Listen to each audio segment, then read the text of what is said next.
નમસ્કાર, જય સિહોર. આપણે પાછળ દેખાય છે પુરાતન બ્રહ્મકુંડ. તો આજે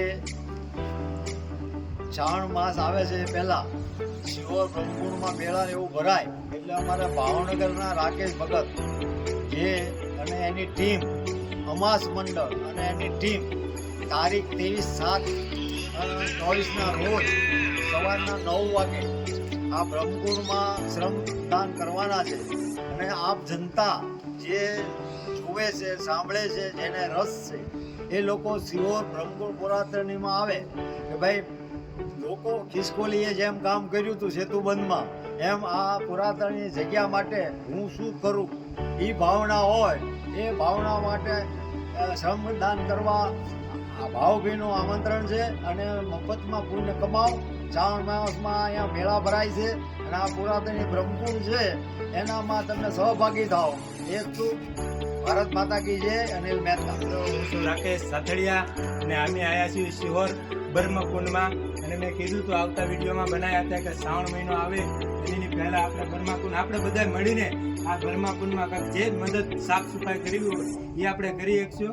અને જે મારા મિત્રો હોય ને મને જે સપોર્ટ કરતા હોય એ બધાય સિહોરના હોય, ભાવનગરના હોય, અનેક દેશના હોય, ગુજરાતી આપણા બ્રહ્મકુંડમાં સેવા આપજો. મંગળવારે 23 તારીખ અને 9 વાગે આપણે અહીંયા સેવા આપવા આવવાનું છે.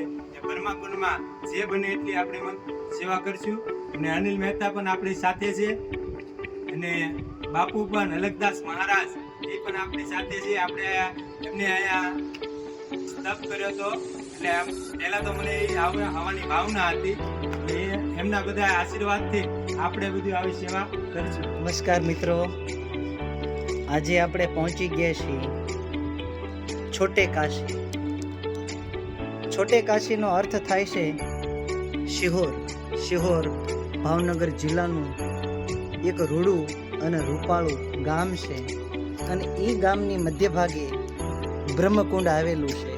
હવે આ બ્રહ્મકુંડમાં નિત્ય પ્રતિદિન 50 વર્ષથી જે તમારી સમક્ષ જે પુરુષ છે એ આવે છે સવારે.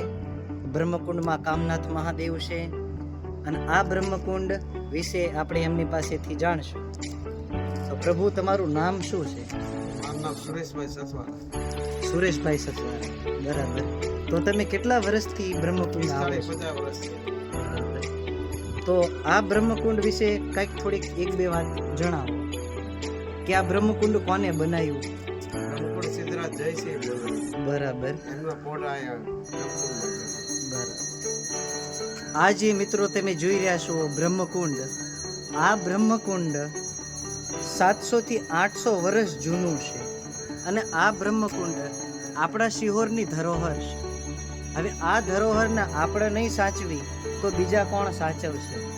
તો આ બ્રહ્મકુંડની સાફ સફાઈ માટે એક તારીખ નિર્ધારિત થઈ ગઈ છે.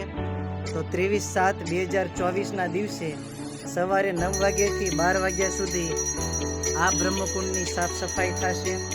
અને એ સાફ સફાઈમાં ભાગ લેવા માટે તમે પણ આવી શકો છો. જય સિહોર, સીતારામ, હર હર મહાદેવ. હર હર મહાદેવ, સીતારામ, રાધે કૃષ્ણ, સત સામ્રત.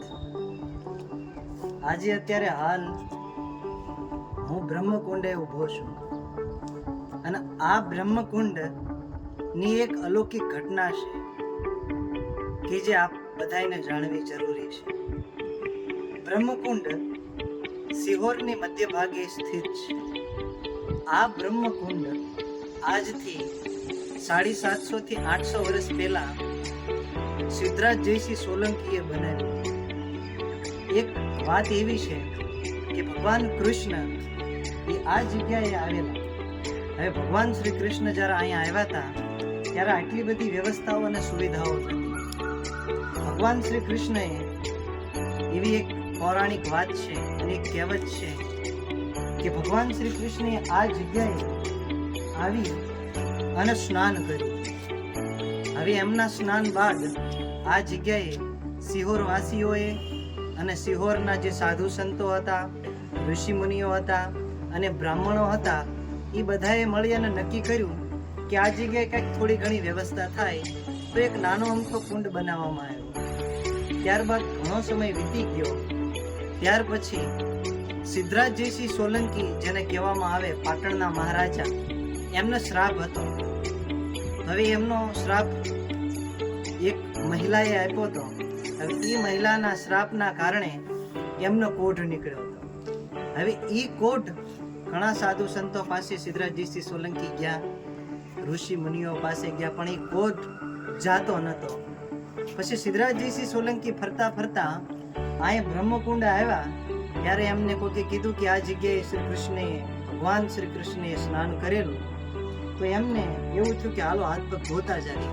તો એમને હાથ અને પગ ધોયા તો એમનો જે કોઢ હતો એ ધોવાયો. તો આવું ચમત્કારિક અને શિહોરની એક પુરાતત્વ વિભાગની ધરોહર કહેવાય.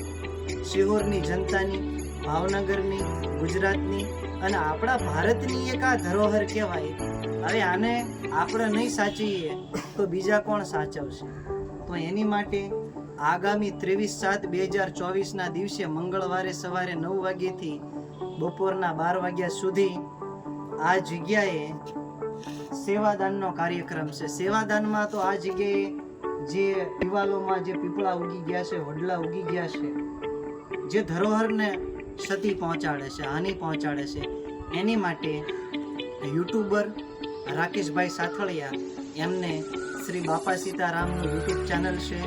ત્યારબાદ આ સિહોરના એક સેવાભાવી એવા અનિલભાઈ મહેતા, એ પણ એ દિવસે મોજૂદ રહેશે.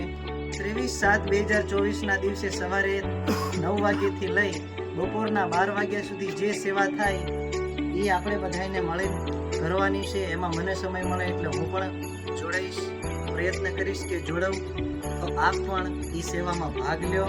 બધાને સીતારામ, હર હર મહાદેવ, સત સામ્રાત, શ્રીમંત કરુણાસાગર ભગવાન કી જય.